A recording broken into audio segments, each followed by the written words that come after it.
गरुड़ पुराण की कथा आती है कि यमराज जी एक तोता को देख के हंस गए, तो तोता बोला कोई और हंस जाए तो बात बने भी, यमराज हंस रहा है। तोते के मित्र थे गरुड़ जी, भगवान के वाहन। तो अपनी पहुंच लगाते हैं ना लोग, जब संकट में आते हैं तो अपनी पहुंच लगाते हैं, जैक लगाते हैं, हाथ पांव फड़ाते हैं। गरुड़ जी को कहा कि भैया तुम कैसे भी एक काम करवा दो। बोले क्या? ये यमराज जी मुझे देख के हंस गए हैं, मुझे लग रहा है अब मेरे जीवन के दिन 4 बचे हैं, तुम कैसे भी भगवान से कहकर के मेरी जो जीवन अवधि है उसको बढ़वा दो, क्योंकि मुझे पता है कि ये यमराज जी तभी हंसते हैं जब किसी को उठाना होता है।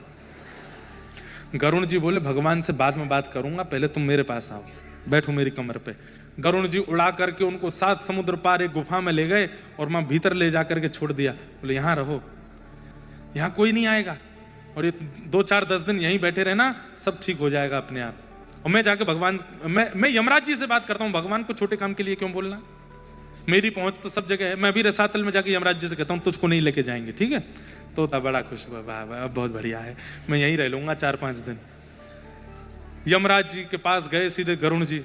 गरुड़ जी तो भगवान के वाहन है, सब खड़े होते हैं, उनको देख के यमराज जी बोले आइए आइए। कैसे आए?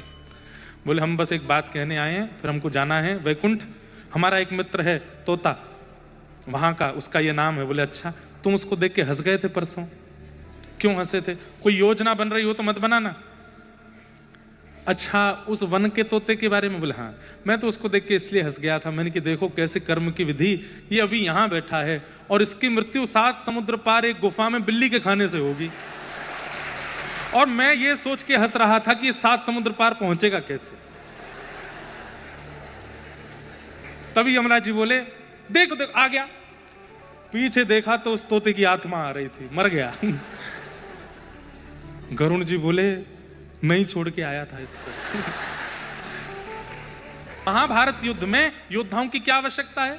सुदर्शन चक्रधारी स्वयं ठाकुर जी बैठे, फिर भी युद्ध हुआ, मरने वाले मरे, जीतने वाले जीते, हारने वाले हारे।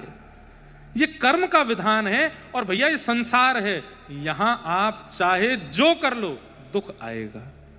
कर्म गति तारे नाही तरे।